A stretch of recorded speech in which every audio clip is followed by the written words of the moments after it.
নবী ঈসা আলাইহিস সালামের যুগে ঈসা আলাইহিস সালামের কিছু হাওয়ারি ছিল। হাওয়ারি মানে হচ্ছে সাহাবি, মানে রাসূল সাল্লাল্লাহু আলাইহি ওয়াসাল্লামের ক্ষেত্রে আমরা বলি সাহাবি, ঈসা আলাইহিস সালামের ক্ষেত্রে আমরা বলছি হাওয়ারি। তো ঈসা আলাইহিস সালাম এর যে কাছের হাওয়ারি বা অনুসারী ছিলেন, তাদের মধ্যে দুজনকে তিনি প্রাচীন গ্রিকের, প্রাচীন বলতে বোঝাচ্ছি তৎকালীন সময়কার গ্রিকের একটা ছোট্ট নগরী ছিল, নগরীটার নাম আন্তাকিয়া। নগরীর নাম হচ্ছে আন্তাকিয়া। এটা কিন্তু এখন সিরিয়ার মধ্যে পড়েছে। আমি কালকে ম্যাপ ঘাটাঘাটি করে দেখেছিলাম, এটা সিরিয়ার মধ্যে পড়েছে আর কি, এখনকার সিরিয়ার মধ্যে। তো এই সিরিয়ার সাথে গ্রিকদের, রোমানদের এবং খ্রিস্টানিজমের একটা সম্পর্ক আছে। এমনকি যখন খালেদ বিন ওয়ালিদ রাদিয়াল্লাহু আনহু তাদের সময় যখন এই যে পারস্য এবং রোম বিজিত হয়েছিল, তখনও কিন্তু এই জায়গাগুলো মুসলিমদের করতলগত হয়েছে। তো এই আন্তাকিয়া শহরের মানুষরা তৎকালীন সময় ছিল মুশরেক। এক কথায় কি ছিল? মুশরেক। আমরা মিলাতে পারি এটাকে আবু জেহেলের যুগের সাথে। আবু জেহেল, আবু লাহাব, উতবা, সাইবার যুগে যেমন একটা সমাজ ছিল শিরকে নিমজ্জিত, মূর্তি পূজা হতো, হ্যাঁ, মাধ্যম পূজা হতো, কবর পূজা হতো, মৃত মানুষের পূজা হতো ইত্যাদি। ঠিক ওই রকমই আন্তাকিয়ার যিনি রাজা ছিলেন, ওই সময়কার যুগটা ছিল শিরক বা কুফরে নিমজ্জিত আর কি। তো এই ছোট্ট রাজ্যটাতে নবী ঈসা আলাইহিস সালাম তাওহীদের দাওয়াত দেওয়ার জন্যে তার দুজন অনুসারীকে পাঠিয়েছিলেন। কয়জন ভাই? দুজন অনুসারীকে পাঠিয়েছিলেন। ওয়াদরিব লাহুম মাসালান আসহাবাল ক্বরিয়া। আল্লাহ পাক এটা সূরা ইয়াসিনের মধ্যে বলেছেন, 13 থেকে প্রায় 32 নম্বর আয়াত পর্যন্ত পুরো লম্বা আলোচনা আছে, কিন্তু এই খুঁটিনাটি বিষয়গুলো সূরা ইয়াসিনের মধ্যে নাই। এগুলো তাফসির আপনাকে ঘাটতে হবে। একটা তাফসির যদি পড়েন কলিজা ঠান্ডা হয়ে যাবে, অন্তত একটা, সেটা হলো তাফসিরে জালালাইন। তাফসিরে জালালাইন এটা পড়লে কলিজা ঠান্ডা হয়ে যায়। তো এখানে নবী ঈসা আলাইহিস সালাম দুজন হাওয়ারি বা দুজন রাসূল, রাসূল বলছি এই অর্থে যিনি বার্তাবাহক, এই অর্থে বলছি, রাসূল পাঠালেন ওই রাজ্যকে তাওহীদের আন্ডারে নিয়ে আসার জন্যে, ওই রাজ্যের মধ্যে তাওহীদের দাওয়াত দেওয়ার জন্য। আমরা এখানে কিন্তু শিক্ষা পাচ্ছি তার দাওয়াত বা দিনের প্রারম্ভিক বিষয় শুরু হবে তাওহীদ থেকে। দিনের প্রাথমিক বিষয় শুরু হবে কি থেকে? তাওহীদ থেকে। দিনের প্রাথমিক বিষয় খেলাফত থেকে শুরু হচ্ছে না। দিনের প্রাথমিক বিষয় কিন্তু রাষ্ট্রকায়েম থেকে শুরু হচ্ছে না, বরং দিনের প্রাথমিক বিষয় শুরু হচ্ছে তাওহীদের দাওয়াত থেকে। এবং দাওয়াত দিবে কারা? এই রকম রাসূল, মুখলেস, আল্লাহ পাকের একজন বাছাইকৃত বান্দা যারা। আমরা তো বাছাইকৃত রাসূল নই, তাহলে আমরা রাসূলদের অনুসারী হওয়ার ক্ষেত্রে যেন পরিপূর্ণতা অর্জন করতে পারি, এটা আমাদের টার্গেট থাকবে। মানে আমরা রাসূল হতে পারছি না, আমাদের এটা দরজা বন্ধ, কিন্তু সাহাবীদের মতো হওয়ার চেষ্টা করতে হবে। মানে আমাদের দরজাটা এখানে আর কি। তো এখন দাওয়াত দিতে গিয়ে তারা যখন শহরে ঢুকলেন, এখানে শহরের রাজার নাম কি ছিল ইত্যাদি মেনশন করা হয় নাই। কোরআন চুপ আছে, আমরাও চুপ আছি, ঠিক আছে। ঢোকার পথেই শহরের শুরুতেই একজন ব্যক্তির সাথে দেখা হলো। এই ব্যক্তি একজন কাঠমিস্ত্রি ছিলেন। কি ভাই? কাঠমিস্ত্রি। তো কাঠমিস্ত্রিকে নজ্জার বলা হয়, আরবি দিয়ে কি বলা হয়? নজ্জার। তো তাকে জিজ্ঞাসা করলেন দুজন রাসূল যে আপনার নাম কি? সে বলছে আমার নাম হাবিব বিন ইসরাইল। হাবিব বিন ইসরাইল। তো তিনি জিজ্ঞাসা করছেন আপনারা এখানে কেন এসেছেন? ওই দুজন রাসূল বলছেন যে আমরা এখানে তাওহীদের দাওয়াত দিতে এসেছি। কোন তাওহীদ? আপনাদের ইলাহকে, আপনাদের রবকে। তখন তিনি ওই রকম করে কথা বলছেন যে যেমনটা ইব্রাহিম আলাইহিস সালাম বলেছেন, আমার রব জীবিতকে মৃত্যু দিতে পারেন, মৃতকে জীবিত করতে পারেন। আমার রব, আমাদের রব আসমান থেকে বৃষ্টি বর্ষণ করেন, সেই বৃষ্টি দিয়ে এই মৃত জমিনকে জীবিত করেন, শস্য ফলান, সেগুলো আমরা খাই। আমাদের রব সূর্যকে পূর্ব দিক থেকে ওঠান, পশ্চিম দিকে ডোবান। এরকম যত বৃত্তান্ত আল্লাহ সম্পর্কে, তাওহীদের যত কথা তাকে শোনানো হলো। তো সে ব্যক্তি একটা প্রশ্ন করে বসলো যে তাহলে কি আমাকে কোনো মুজিজা দেখাতে পারবেন কি না? আপনি যে একত্ববাদের কথা বলছেন, এক আল্লাহর কথা বলছেন, কোনো মুজিজা দেখাতে পারবেন কি না? এখন মনে করেন তো দেখি যে ঈসা আলাইহিস সালামের যুগের মুজিজা কী ছিল। এক এক যুগের মুজিজা কিন্তু এক একটা। মুজিজা বোঝেন কি না? অলৌকিকত্ব, যেটা নবীগণের মাধ্যমে প্রকাশ পায়, এটা আল্লাহর ক্ষমতা, এটা নবীদের ক্ষমতা নয়, কিন্তু আল্লাহ পাকের ক্ষমতা। নবীদের মাধ্যমে আল্লাহ প্রকাশ করান। আল্লাহ পাক এই জামানাতেও আল্লাহ পাকের ওলিদের মাধ্যমে ক্ষমতা প্রকাশ করাতে পারেন। আল্লাহ পাক এখনও ক্যাপেবল এটার জন্যে। তো সেরকম মানুষ হতে হবে আগে। সেরকম মানুষ তো হতে হবে। অনেক আল্লাহর বান্দা আছেন, দেখবেন আপনার জন্য দোয়া করছে, আপনার সমস্যা দূর হয়ে গেছে, হয়নি? এমন হয় তো। আল্লাহ পাক, এটা তার ক্ষমতা না, ক্ষমতা কার? আল্লাহ পাকের। এখন ওই সময়কার মোজেজা ছিল কিন্তু কুষ্ঠ রোগীকে ভালো করে দেয়া, মনে আছে? অন্ধত্ব দূর করে দেয়া, এবং মৃত ব্যক্তিকে জীবিত করেছেন ঈসা আলাইহিস সালাম আল্লাহর হুকুমে, মনে আছে? যে যুগের মোজেজা, মানে যে যুগটা, যে বিষয়ে বেশি বৈচিত্র্যময় ছিল, ওই যুগে আল্লাহ পাক ওই মোজেজাই দিয়েছেন। যেমন সুলাইমান আলাইহিস সালামের সময় জিনদের খুব দাপট ছিল, বুঝছেন? তো সুলাইমান আলাইহিস সালামের সময় জিনদের দাপটটা বেশি ছিল। আল্লাহ পাক জিনদের উপর সুলাইমান আলাইহিস সালামকে কন্ট্রোল দিয়ে দিয়েছেন। ওই যে বাতাসে তার সিংহাসন ফ্লাই করতে শুরু করলো, তার আংটির মধ্যে আল্লাহ পাক ক্ষমতা দিয়ে দিলেন। জিনদেরকে যে কাজ করতে বলতো সেই কাজ জিনরা করতে বাধ্য হতো, মনে আছে ঘটনা?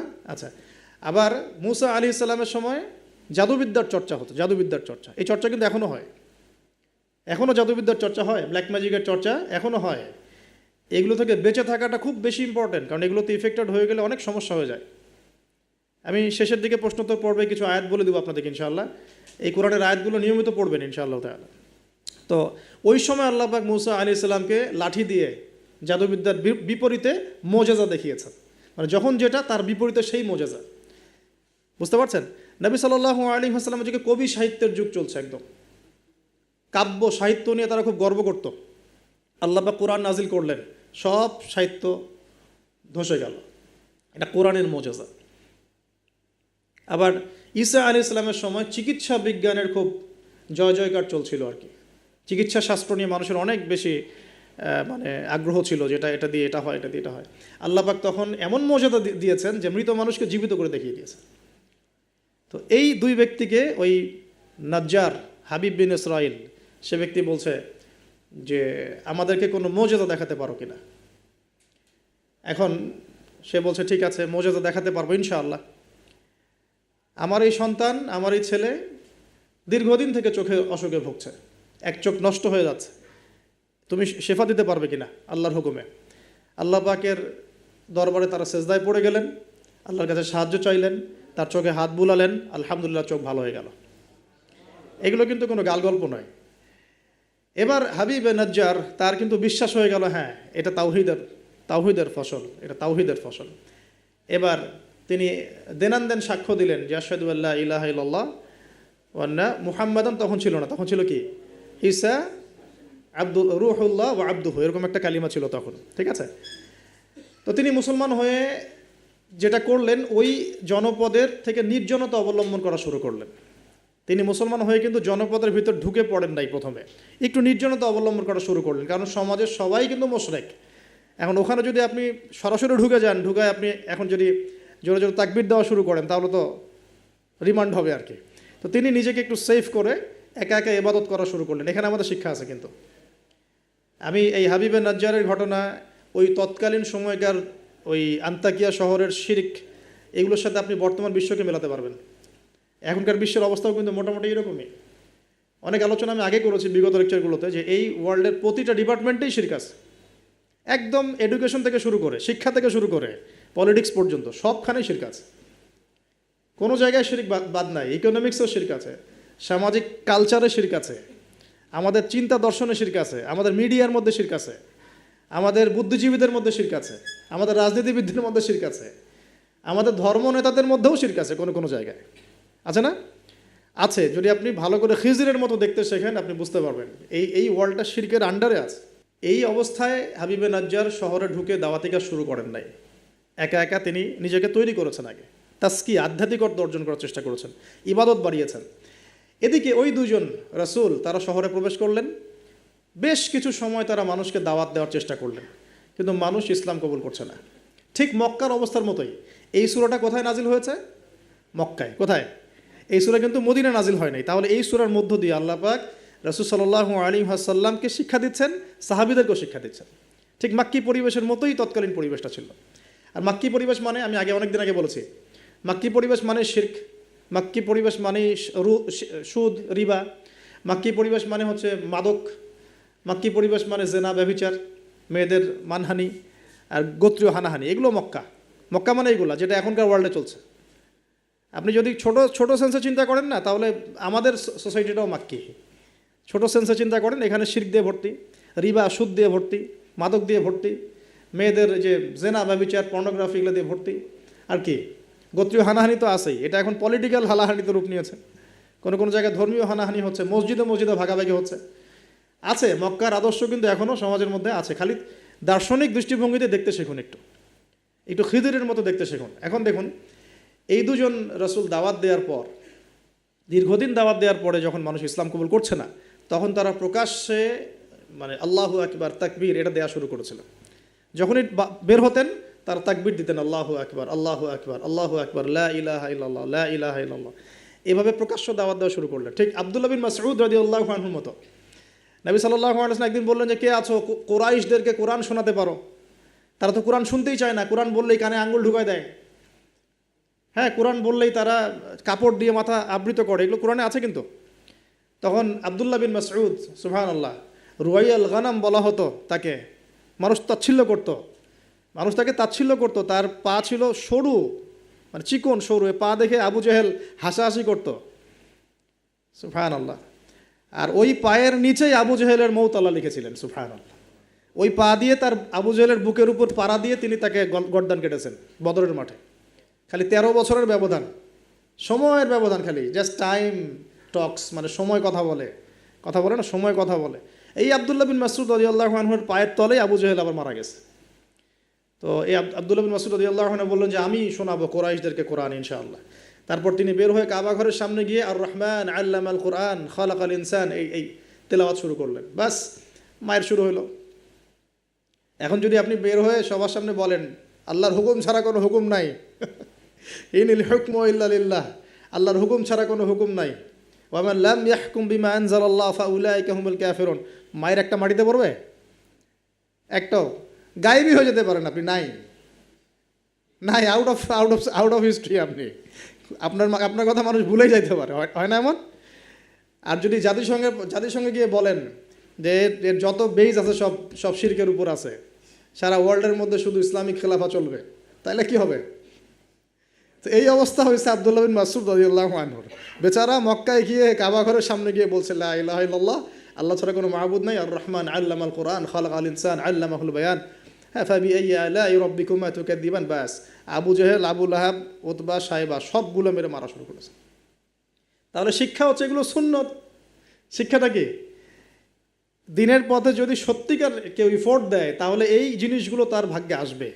এই নির্যাতন, নিপীড়ন বা অপদস্থতা তার ভাগ্যে আসবে।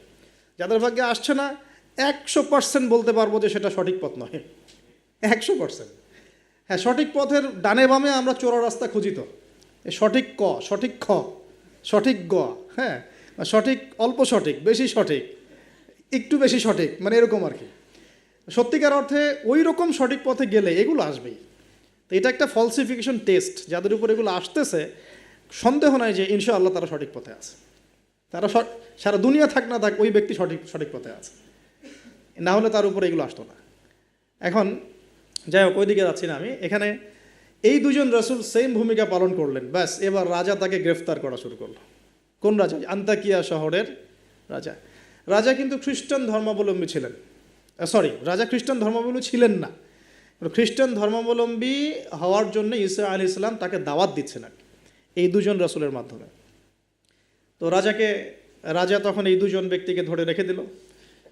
এই দুজন ব্যক্তির নাম এক একটা কিতাবে এক এক রকম এসেছে। আমি 3টা নাম পেয়েছি আর কি। একটা হচ্ছে, প্রথম ব্যক্তির নাম ছিল ইউহান্না, হ্যাঁ। দ্বিতীয় ব্যক্তির নাম ছিল রাসূল, কিন্তু তারা মানে কার রাসূল? ঈসা আলাইহিস সালামের প্রেরিত দূত। এই দূত অর্থে বলছে রাসূল। একজনের নাম ছিল বাউলাস, একজনের নাম হচ্ছে ইউহান্না, একজনের নাম কি ছিল? বাউলাস। আর অন্য একটা বর্ণনা আসছে যে একজনের নাম ছিল সাদেক, আর একজনের নাম ছিল মাসদুক। একজনের নাম সাদেক, একজনের নাম মাসদুক। আচ্ছা, এই দুজন এখন গ্রেফতার। তো এবার তাদেরকে রেখে দেওয়া হয়েছে। ঈসা আলাইহিস সালাম আরও একজন ব্যক্তিকে তাদের সাহায্যের জন্য পাঠালেন। এটাই হলো কোরআনের এই আয়াতটা, যে ওয়াদরিব লাহুম মাসালান আসহাবাল ক্বরিয়া ইয জাআহাল মুরসালুন ইয আরসালনা ইলাইহিম ইসনাইন ফাকাযযাবুহুমা ফাআযযাযনা বিসালিস। যখন তাদের দুইজনকে অস্বীকার করা হলো, আমি আরও একজনকে পাঠালাম। এই আরও একজনের নাম হচ্ছে আপনার শামউন। কি নাম? শামউন। এই শামউন ছিল খুবই বিচক্ষণ, এখান থেকে আমাদের শিক্ষা আছে একটা, যারা দাওয়াতি কাজ করতে চান, দিন নিয়ে চলতে চান, দিন প্রচার করতে চান, বা দিন নিয়ে বড় স্বপ্ন দেখেন, এই শামউনের মধ্যে শিক্ষা আছে। কীরকম শিক্ষা? এই শামউন গিয়ে সরাসরি তাদেরকে বললো না যে আমি ওই দুজনকে বাঁচাতে আসছি, বরং শামউন নিজের পরিচয় গোপন করে ফেলছে। শামউন নিজের পরিচয় গোপন করে সে অর্ডিনারি মানুষের রূপে সমাজে মেলামেশা শুরু করলো। সে মোটামুটি একটা ছদ্মবেশ ধারণ করেছে আর কি, এবং আস্তে আস্তে আস্তে আস্তে রাজার ঘনিষ্ঠ মানুষদের সাথে তার একটা সম্পর্ক তৈরি হয়েছে। এমনও বহু মানুষ কিন্তু এখন সমাজের মধ্যে আছে না, সরাসরি ইমান জানান দিতে পারে না, কিন্তু ভিতরে ভিতরে ইসলামকে সমর্থন করে, আছে না? আমাদের প্রতিটা ডিপার্টমেন্টে এমন ভাই বোন আছে কিন্তু, যারা ইসলামকে মন থেকে সাপোর্ট করে, কিন্তু হয়তো চাকরির ভয়, এইটার ভয় মানে এক্সপোজ করতে পারে না। তো প্রথমত সে সেভাবে নিজেকে গুটিয়ে নিল। এক পর্যায়ে রাজার কাছে তার নাম ছড়িয়ে পড়লো। সে একদিকে তাদের সাথে মেশে, আরেকদিকে সে আল্লাহর কাছে দোয়া করে, নামাজ পড়ে, সেজদা করে। সে কিন্তু একজন আধ্যাত্মিক গুণে গুণান্বিত মানুষ। এক পর্যায়ে রাজার দৃষ্টি আকর্ষিত হলো তার প্রতি। ওই যে ইউসুফ আলাইহিস সালামের প্রতি রাজার দৃষ্টি আকর্ষিত হয়েছিল না? স্বপ্নের ব্যাখ্যা কেউ দিতে পারে না, ইউসুফ দিয়ে দিলেন, 7 বছর দুর্ভিক্ষ হবে, ওকে আমার কাছে নিয়ে আসো, ওকে আমার কাছে নিয়ে আসো, আমি তাকে আমার নিকটস্থ কাছের মানুষ বানিয়ে দিব। তো রাজা বা শাসক যদি সৎ হন, মনের মধ্যে যদি সততা থাকে না, তিনি খুঁজে বের করতে পারবেন কার দ্বারা আসলে জাতির খেদমত হওয়া সম্ভব। এটা দায়িত্ব তাদের, খুঁজে বের করা যে কোন কোন মানুষদেরকে কাছে নিয়ে আসলে দেশের বা জাতির খেদমত হবে। এই সৎ সাহস তো সবাই দেখাতে পারে না এখন এই ব্যক্তি, এই রাজা মোটামুটি এদিক থেকে বিচক্ষণ ছিল। সে এই শামউনকে কাছাকাছি নিয়ে আসলো, নিয়ে এসে বলল যে তোমার সব কথাবার্তা আমার কাছে খুব ভালো মনে হয়, তোমার জ্ঞানতাত্ত্বিক কথাবার্তাগুলো তুমি বলো, এগুলো খুব ভালো মনে হয়, তো তুমি আমার কি উপকার করতে পারো? তো শামউন বলছে যে আমি শুনেছি যে আপনার জেলখানায় 2জন ব্যক্তি আছে। কোন 2জন? আগে 2জন গ্রেপ্তার। তো তাদের ব্যাপারে আপনার কি মন্তব্য? আমার মন্তব্য, আমি আসলে ভাবার সময় পাইনি তাদেরকে নিয়ে, রাজা খুব ব্যস্ত ছিল, তাকে আমার কাছে নিয়ে আসেন, আমি কিছু কথা বলতে চাই তাদের সাথে। শামউনের কথা শুনে রাজা নিয়ে আসলেন তাদের 2জনকে। এবার কৌশলে শামউন এই 2জন ব্যক্তির মধ্য দিয়ে রাজাকে দাওয়াত দিচ্ছে। শামউন কৌশলে এই 2 ব্যক্তির মাধ্যমে রাজাকে দাওয়াত দিচ্ছে। শামউন এদেরকে বলছে যে তোমরা কোন আল্লাহর ইবাদত করো, কোন আল্লাহর কথা বলছো, আমাদের এখানে তো এমন কোনো আল্লাহ নাই। তখন তারা আবার ব্যাখ্যা দিচ্ছে, আমরা সেই আল্লাহর কথা বলি যে আল্লাহ ছাড়া কোনো ইলাহ নাই, যিনি আসমান থেকে বৃষ্টি বর্ষণ করেন, যিনি মৃতকে জীবিত করেন, ইত্যাদি ইত্যাদি। তাওহীদের সব কথা তারা বলা শুরু করলেন, এবং রাজা কিন্তু শুনছে। শোনার মাধ্যমকে শামউন নিজে। তাহলে এখানে আমাদের শিক্ষা আছে না? তা আপনারা একটু ইসলামের পথে আসলেই সমাজ থেকে ডিসকানেক্টেড হতে চান কেন? সমাজের মধ্যেই থাকতে হবে, সমাজের মধ্যে থেকেই আপনি সমাজের ভিতর ইসলাম ছড়িয়ে দিবেন ইনশাআল্লাহ। ঠিক আছে? ইনশাআল্লাহ একদিন সমাজ পরিবর্তন হবে। আমরা যদি সমাজ থেকে ডিসকানেক্টেড হয়ে যাই তাহলে তো সমাজ নষ্ট হয়ে যাবে। তো দেখুন, অনেক যুবক ছেলে আমাদেরকে বলে, ভাইয়া নামাজ পড়তাম না, এখন নামাজ পড়ি, এখন বিসিএস পরীক্ষা দিব না ভাবছি। কেন দিবেন না? ওর সাথে কী সম্পর্ক, ওর সাথে কী শত্রুতা? আপনি আরও বড় বড় পোস্টে যান, মানুষকে তাওহীদের দাওয়াত দেন, তাওহীদ প্রতিষ্ঠার চেষ্টা করেন, আল্লাহ হেফাজত করুন, আল্লাহ তৌফিক দান করুন। এখন এই শামউনের থ্রু দিয়ে এই 2 ব্যক্তি রাজাকে দাওয়াত দিলেন, মাশাআল্লাহ। এবার রাজা জিজ্ঞাসা করছে যে কোনো মোজেজা আছে না, কোনো অলৌকিকত্ব দেখাতে পারবে? আমরা যে আল্লাহর ইবাদত করি, মাঝে মাঝে কিন্তু জিনের উপাসনা করলে কিছু অলৌকিকত্ব দেখা যায়, অলৌকিকত্ব না মানে ভেলকিবাজি দেখানো যায় আর কি। দেখবেন জিনতাত্ত্বিক যারা চর্চা করে দেখবেন ভেলকি দেখায় মানুষকে। আপনি কোনো কবিরাজের কাছে গিয়েছেন, আপনাকে বলে দিবে যে 2 বছর আগে তুই এটা করছিলি না, এরকম কিন্তু বলে দেবে।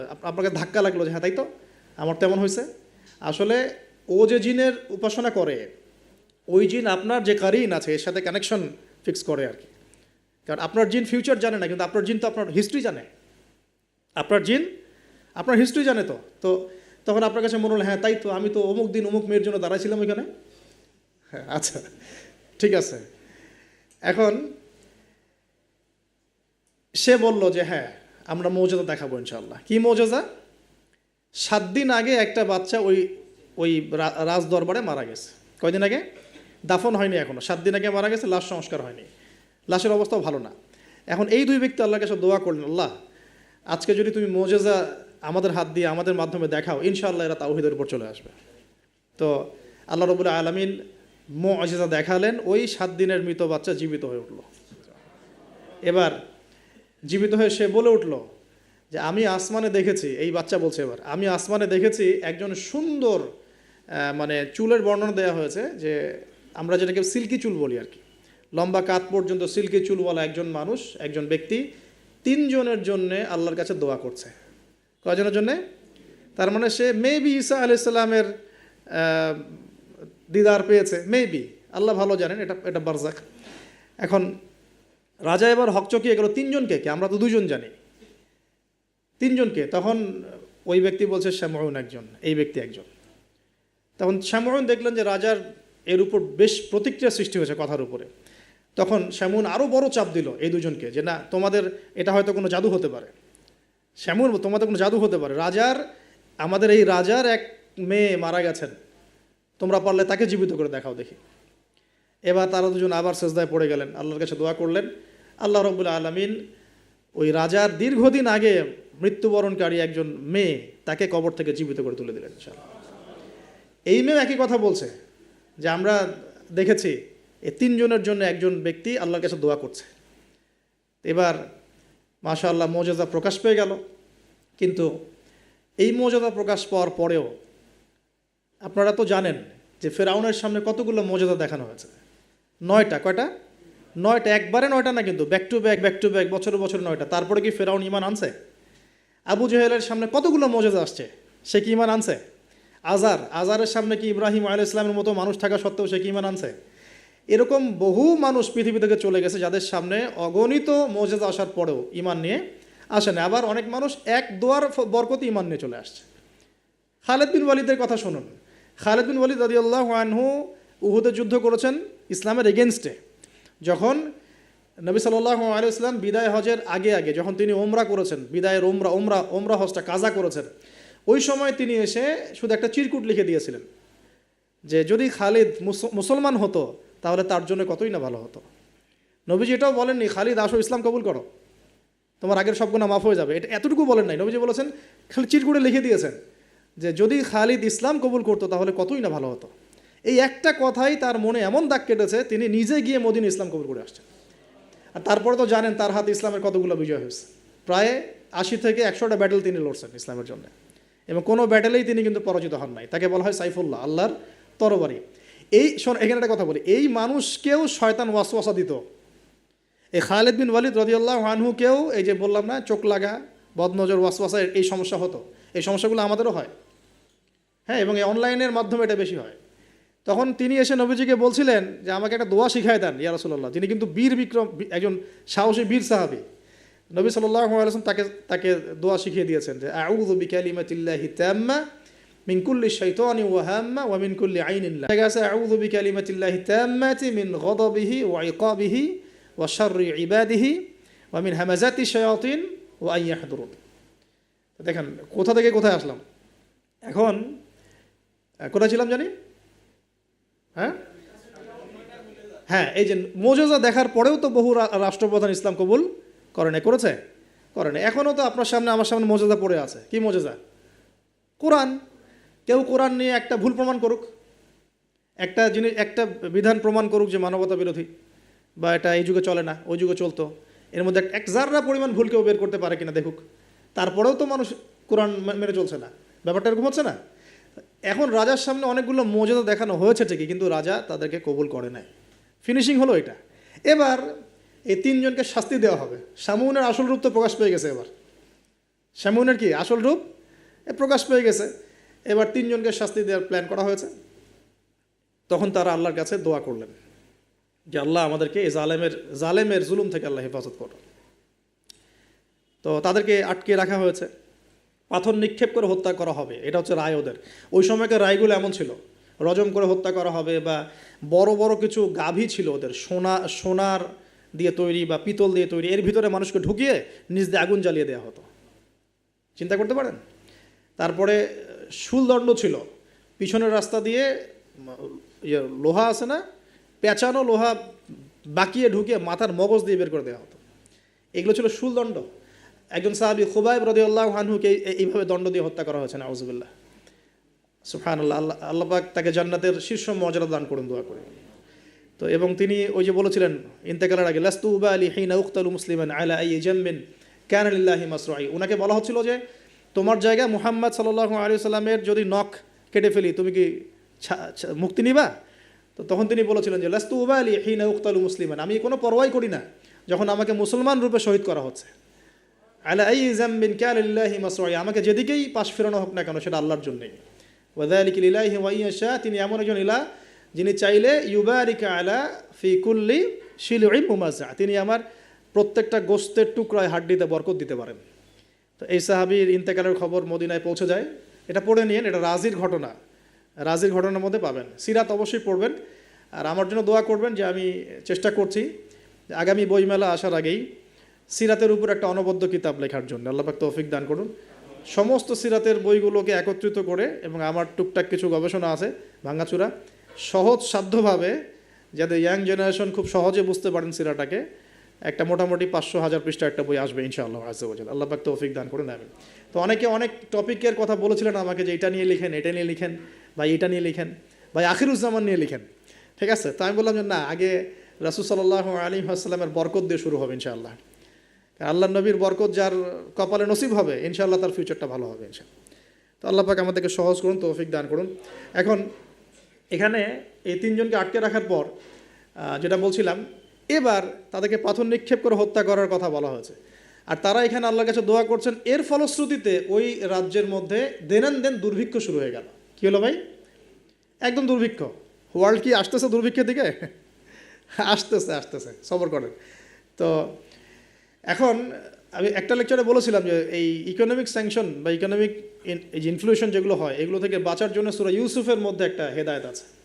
ওই সূরা ইউসুফ আলাইহিস সালামের 7 বছর মেয়াদি যে পরিকল্পনা, ওই পরিকল্পনা যদি কেউ বাস্তবায়ন করে, কোনো রাষ্ট্রে দুর্ভিক্ষ হবে না ইনশাআল্লাহ। যদি হয়ও, আল্লাহর হুকুমে যদি হয়ও, ইনশাআল্লাহ জনগণ না খেয়ে মরবে না। ওই 7 বছরের মেগা পরিকল্পনা কি সেটা একটু সূরা ইউসুফ ঘাটে দেখেন। তার মূল জিনিসটাই হচ্ছে অপচয় নষ্ট করা, অপচয়টাকে রোধ করা। অপচয় নষ্ট করা না, মানে অপচয়কে রোধ করা, সমস্ত রকম অনিয়ম বন্ধ করা, এবং ফিউচারের জন্যে খাবার এবং সম্পদগুলো সঞ্চয় করতে থাকা। যেমন আমরা কিন্তু অনেক অপচয় করি, খাবার নষ্ট করি, গ্যাস নষ্ট করি, তেল নষ্ট করি, নষ্ট করি, কিন্তু আবার প্রয়োজনের চেয়ে বেশি ব্যবহার করি। আবার দেখা যায় যে অনেক প্রকল্প হাতে নিচ্ছি কিন্তু পুরোপুরি বাস্তবায়িত হচ্ছে না, দুর্নীতি হচ্ছে, ইত্যাদি ইত্যাদি। এগুলোকে যদি বন্ধ করা যায়, আপনি ইন ফিউচার একটা জাতির ইকোনমিক বিষয়টা সাস্টেইন করতে পারবেন ইনশাআল্লাহ। তো আমি ইকোনমিক্স নিয়ে অন্য একদিন ইনশাআল্লাহ কোনো একটা সেমিনার করবো ইনশাআল্লাহ তাআলা। আজকে বলছি এতটুকু যে ইউসুফ আলাইহিস সালামের অর্থনৈতিক যে মেগা পরিকল্পনা 7 বছর, এটা যে নিতে পারবে, যে সমাজ, যে রাষ্ট্র, গেইন করবে ইনশাআল্লাহ, সাকসেস। এই জিনিসগুলো আমাদের ঊর্ধ্বতন কর্তৃপক্ষদেরকে বোঝানো উচিত, দাওয়াতটা পৌঁছানো উচিত। হয়তো বা তারা জানেন না, এমন হতে পারে যে তাদেরকে যুগের সাথে তাল মিলিয়ে কেউ বোঝাতে পারেনি এখন পর্যন্ত, এমন হতে পারে। এই জন্য আমরা সবার প্রতি আমভাবে দাওয়াতের নসিহত করব, কারোর প্রতি আমরা কোনো শত্রুতা পোষণ করতে যাব না। কারণ আমাদের সমাজের মানুষগুলো কিন্তু আমাদেরই ভাই, আমাদেরই বোন, আমরাই। তো হয়তো কেউ হেদায়েত পেয়েছে, কেউ পায় নাই, কেউ বুঝে আসছে, কেউ আসে নাই, ইত্যাদি। এখন এই মানুষগুলো দোয়া করছেন তিনজন, এইভাবে বলছি, ইউহান্না, বাউলাস এবং শামাউন। হ্যাঁ, অথবা অন্য বর্ণনা আসছে সাদেক, মাসদুক এবং শামাউন। তারা দোয়া করছেন, এদিকে দুর্ভিক্ষ চলছে। এখন জনগণ তাকে বলা শুরু করলো যে ইন্না তাতায়্যারুনা বিকুম, তোমাদেরকে আমরা এখন অশুভ মনে করা শুরু করেছি, তোমাদেরকে আমরা অশুভ, অলক্ষণ মনে করছি। সূরা ইয়াসিন পড়ে দেখেন, আমরা তোমাদেরকে অলক্ষ্য বলি না, কুলক্ষণ, অলক্ষণে, এরকম কথা বলি না, তোমাদেরকে আমরা এখন অলক্ষণে মনে করছি। যদি তোমরা তোমাদের এই দাওয়াত বন্ধ না করো, আমরা তোমাদেরকে রজম করে হত্যা করব। এবার রজমের প্রিপারেশন নেওয়া হচ্ছে।